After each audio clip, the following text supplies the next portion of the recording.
Hey guys, welcome back to Ripestories. In today's Malicious Compliance Reddit story, a boss finds out why you never mess with the quiet nice guy who knows how everything works. My boss learned this the hard way when she fired a disabled senior employee for not being agile enough. She thought she was trimming the fat, but instead she accidentally sabotaged the entire company. Let's dive right into the story. And the first one is titled r/MaliciousCompliance, smug new Karen Boss fires the nicest guy and instantly regrets it. So I work for a custom fabrication studio, and we are the people you call when you need a 20-foot tall foam replica of a sneaker for a launch party or a trade show booth that looks like a spaceship and actually lights up. It is messy, loud and creative work, and the floor is covered in sawdust, resin dust and paint drops. It smells like ozone and hot glue, and the team is a mix of carpenters, sculptors, painters and project managers. We are a tight crew because the deadlines are insane. When a client needs a stage set for a concert in 3 days, you don't have time for office politics,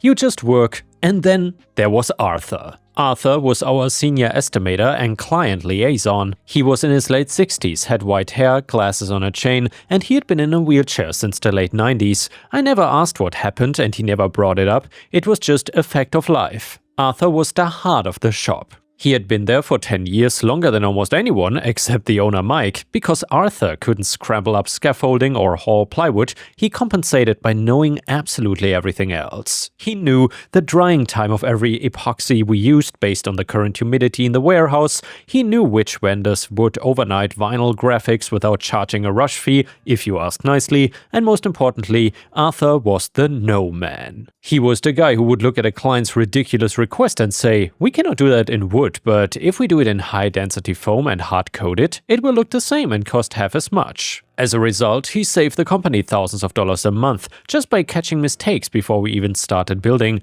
The shop floor was designed around him. Years ago, Mike had widened all the aisles between the work tables, and he put in ramps everywhere and even places that didn't strictly need them. He lowered the break room counters. Here's the thing about accessibility, it usually helps everyone. The wide aisles meant we could drive the forklift all the way to the back paint booth without scratching the walls. The ramps made it way easier to roll heavy carts of lumber around, and the lower counters meant the short sculptors didn't need step stools anymore. So Arthur's accommodations were actually just good shop design for everyone. But then Mike, the owner, decided to take a step back. He wanted to semi-retire, spend more time on his boat and just handle the big picture financials. He hired a director of operations to run the day-to-day. Enter Elena. Elena was everything the shop wasn't. She came from a corporate background, something in insurance or data processing, I think. She did not like the dust and she didn't like the noise, and she really did not like Arthur. From day one, you could tell she saw Arthur as a glitch in her matrix. She was obsessed with visual uniformity and speed, and she would walk the floor with a stopwatch, timing how long it took people to move from the saw to the assembly table. Arthur was not really fast. He moved his chair with a joystick, and he took his time navigating corners, and he had a specific parking spot for his van that was right next to the loading dock ramp, which she hated because she thought it cluttered the intake zone, and the first friction happened on week 2. Elena called a meeting to discuss so-called efficiency targets, and she put up a slide deck full of buzzwords. She talked about trimming the fat, she talked about optimizing human capital, and then she looked right at Arthur. "I've noticed," she said, "that there's a significant lag time in our estimation process. I want all quotes turned around in 4 hours max." Arthur cleared his throat. "Elena, with respect, some of these custom builds require me to call 3 different steel suppliers to check the stock, and if I quote a price and the steel is back-ordered, we lose money. A 4-hour window is risky for custom work." She didn't like to hear that. She smiled, but it was kind of tight.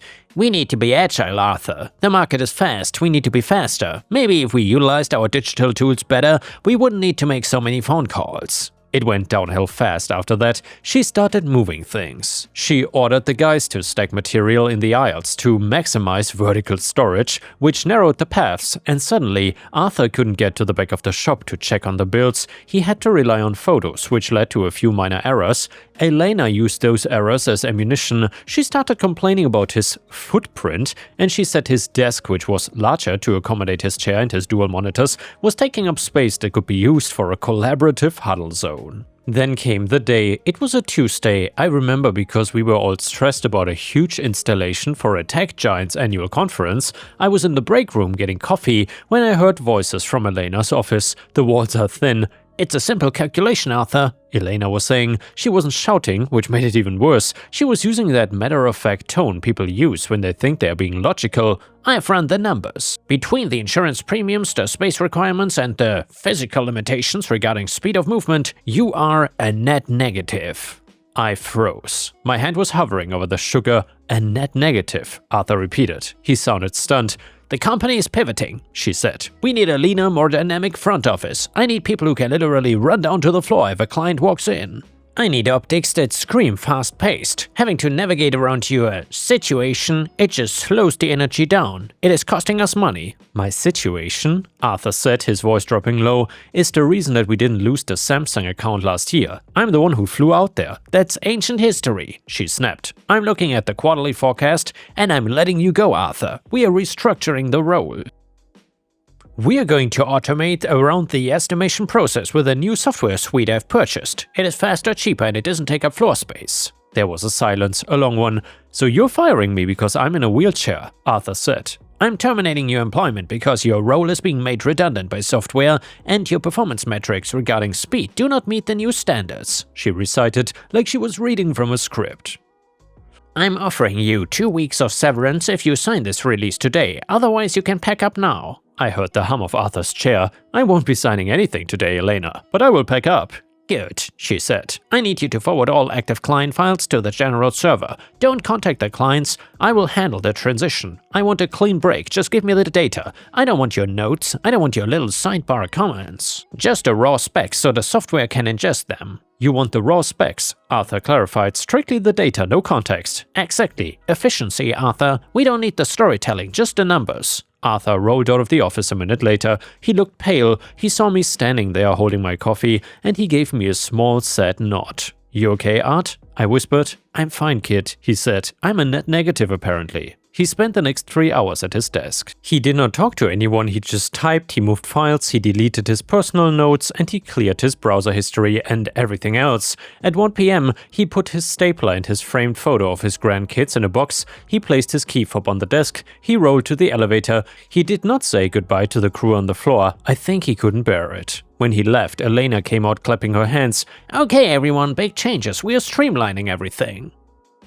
We're going to be leaner and meaner." She had no idea. The first 3 days were deceptively quiet. Elena installed her new estimation software. It was some generic construction bidding program that was not meant for artistic fabrication. She sat at her desk plugging in numbers. "See?" she bragged to me. "I just quoted the Oracle booth in 20 minutes. It used to take Arthur 2 days. I looked at the quote she printed out. "Elena, this is just listing plywood and paint. It doesn't specify fire retardant coating. All trade show booths in Vegas require an ASTM E85 Class A fire rating. If we don't use the treated wood and the special paint, the fire marshal will shut the booth down before the show even opens." She waved a hand.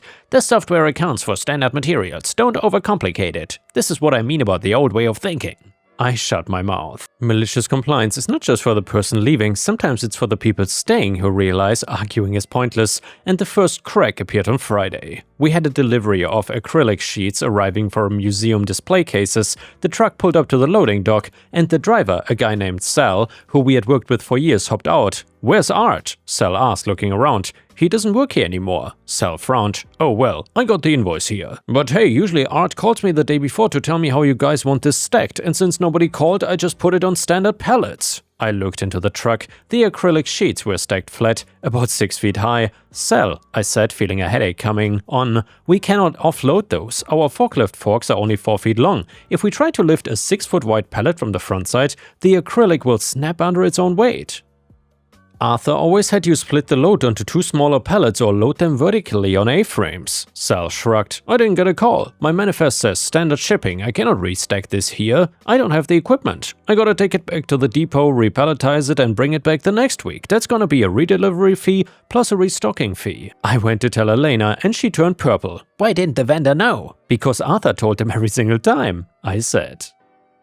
It was not in the contract, it was just a relationship thing. She stormed out and screamed at Sal, who's a teamster and takes zero garbage from anyone, just got back in his truck and drove away. We missed the deadline for these museum cases. That was a $15,000 penalty clause right there. None of this massive screw-up would have happened if Arthur was still around. The office was a completely different beast without him. Arthur was just the absolute nicest guy you could imagine. He was that rare unicorn of a coworker who actually remembered your birthday without checking social media. He knew exactly how to talk down a screaming client and always had your back when the stress levels maxed out. He was a genuinely kind guy who somehow acted like a human sponge for all the toxic ego tripping and petty office politics we dealt with. And once he left, that sponge was gone and the whole place just went to hell on a human level. People stopped doing each other favors, started hoarding information just to cover their own butts. The vibes got incredibly toxic and it totally nuked our daily operations. Departments completely stopped talking to each other. Design completely ghosted logistics and so on. Losing Arthur was not just losing a nice guy, it was losing the duct tape holding this whole clown car together. Without him keeping the peace, team morale tanked and everyone got sloppy, and that can be the downfall of a company.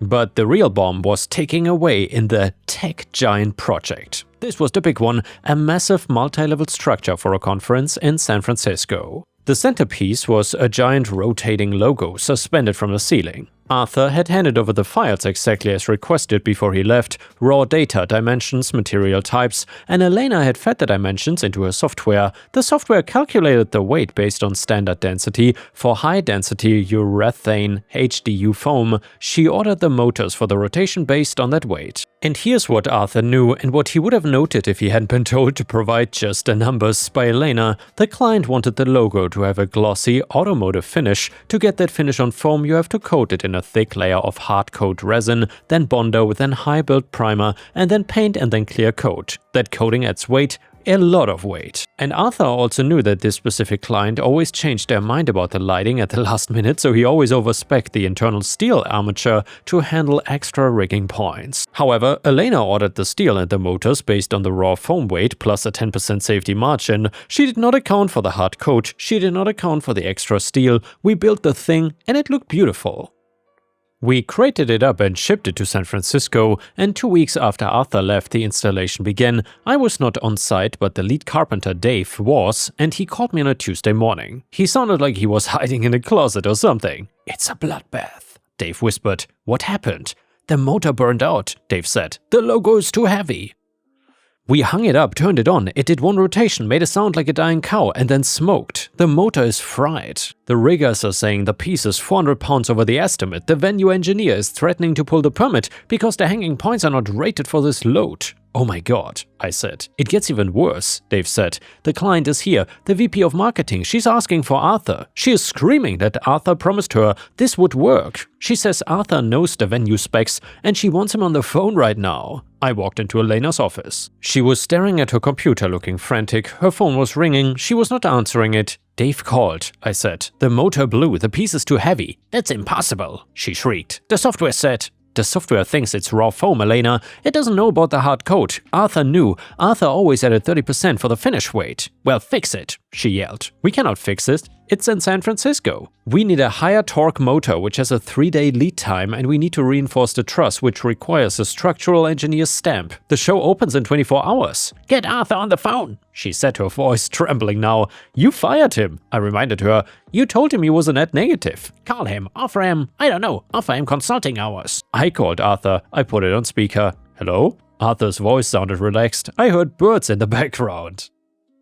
"Arthur, it's me," I said, "and Elena is here." "Oh, hello, Elena." "Arthur," Elena said, trying to sound authoritative, but failing. "We got a situation in San Francisco. The weight calculations were off. We need to know who your contract is at the motor supply in Oakland so we can get a replacement rush delivered." I provided all the vendor files in the shared folder. Arthur said calmly, "The files just list the main office number. They are closed. You got a personal contact, don't you? You always said you knew a guy." "I do know a guy," Arthur said. "His name is Frank, but Frank does favors for me because we've been friends for 20 years. He doesn't do favors for companies that fire disabled employees for being net negatives."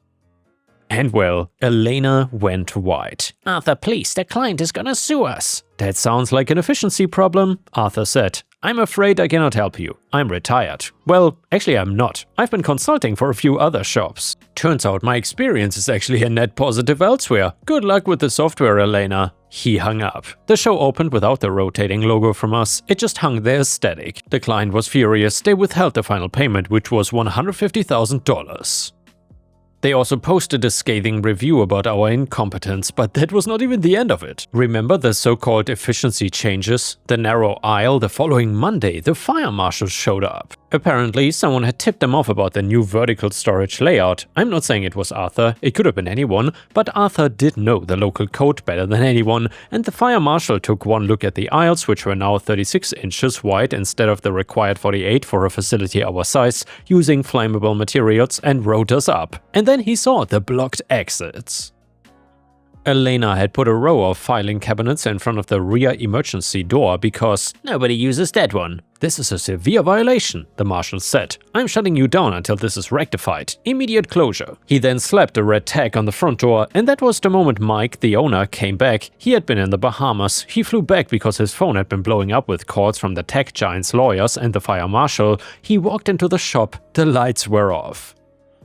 The red tag was on the door. Elena was in her office packing a box. I don't know exactly what was said in the office, but I heard Mike yelling. I've never heard Mike yell in 10 years. I heard the words, "gross incompetence, liability, and what the hell were you thinking?" Elena left the building 20 minutes later. She didn't look smug. She looked like she had been crying. Mike came out to the door. He looked like 10 years older. He looked at me. "Where is he?" Mike asked. "He's at home," I said. Mike drove to Arthur's house personally. I heard the rest from Arthur later. Mike showed up on his porch with a bottle of scotch and an apology letter. He admitted he had been negligent in handing over the reins without monitoring the transition. He admitted he let a bean counter destroy the soul of the shop. He asked Arthur to come back, and Arthur told him that he would think about it. 2 days later, Arthur rolled back in.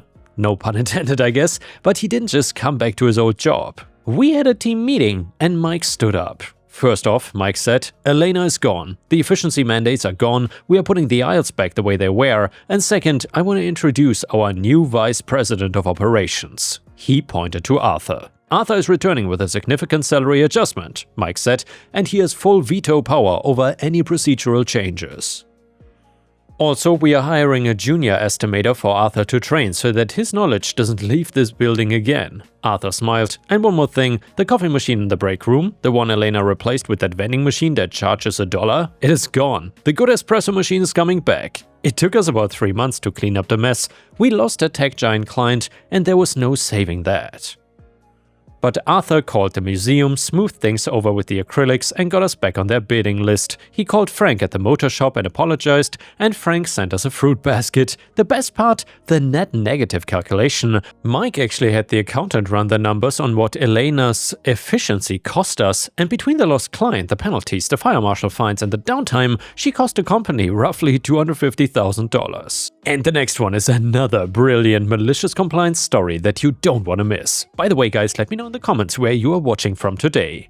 This one is titled, "My manager accused me of theft and he got fired." So way back in the early 2000s, I worked at Blockbuster Videos in the UK. It was not my first job, but I was still in high school when I started, so it was near as damn it. I had a pretty good working relationship with my boss and quickly moved up the ranks to one of the deputy managers. I was the person the manager would call to cover shifts, and honestly, unless I had a really good reason, I always did the extra because I actually really liked the job. I'm a film nerd, so I loved spending my working days talking to customers about movies, and it also didn't hurt that I could rent any movie anytime for free. So this one particular Saturday we were slammed. 3 staff members called in sick, we had a big new release movie that week, and we had a big computer game release on Friday too, so it was manic. Halfway through my shift, a guy comes in and says he bought a game the week before from the store and that he wanted a refund. And by the way, guys, let me know in the comments what was your favorite game from the early 2000s. And to be honest, for me it's almost impossible to single out a game that was like the one I enjoyed the most in those years,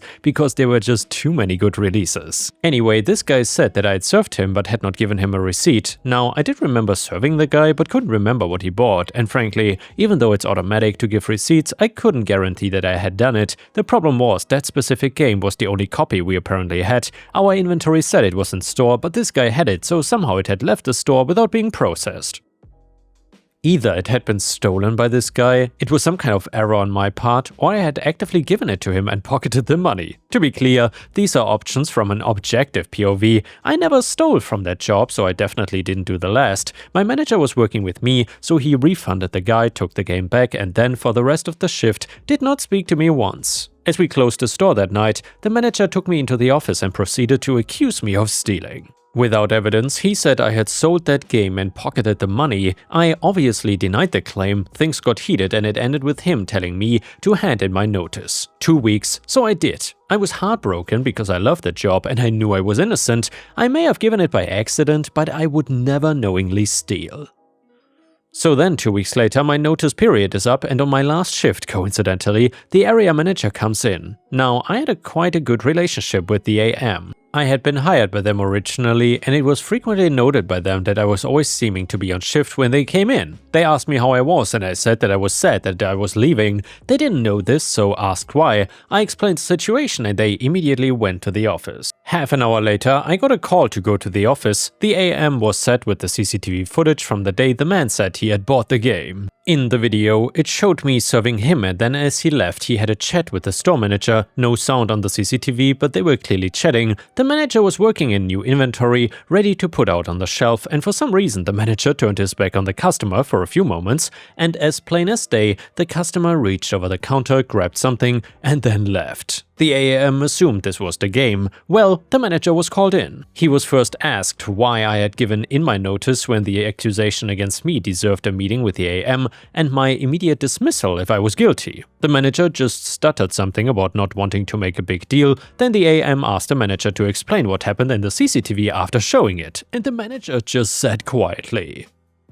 Well, anyway, the AM asked me at this point to rescind my notice, which I did, though I cannily asked for a few days extra paid holiday because I felt embarrassed by the theft accusation, and the AM agreed. The AM then said that they would be taking the month's worth of CCTV footage to have it looked over because this act of negligence by the manager was a cause for concern. The blood ran from the manager's face at this point, but nothing further was said. I then finished my shift and walked out with the AM to enjoy my week off. 3 days later, I got a phone call from the AM asking if I could meet him at the store that day. I obliged, and when I arrived, the AM took me to the office and told me there had been a situation.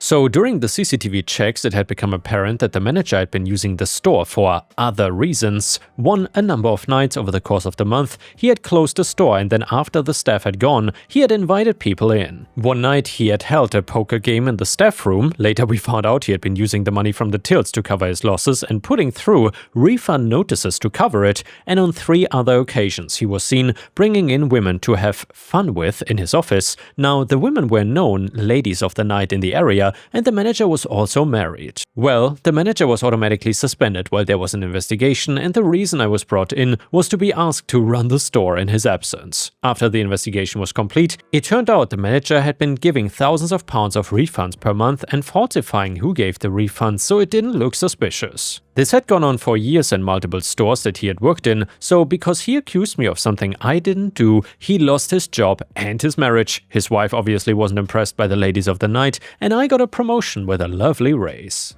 And the next one is a beautiful malicious compliance HOA story that you don't want to miss. It is titled, HOA said bins had to be out by 7 AM. Exactly. So my HOA sent an email reminding everyone that trash bins must be placed out no earlier and no later than 7 AM on pickup day. They bolded it and someone clearly complained. I usually put mine out the night before like everyone else, but okay. So I set an alarm for 6:55 AM, took the bin out at 7 on the dot, same the next week, same the week after. The problem is the truck comes anywhere between 6:30 and 7, and a few of us missed pickup because we were following the rule. Bins stayed full all week, smelled great in the heat. Next HOA email says, bins can be placed out the night before or early morning. The alarm is off now, bins back out the night before, like always. And yeah guys, thanks for watching, please don't forget to subscribe and I will see you again tomorrow.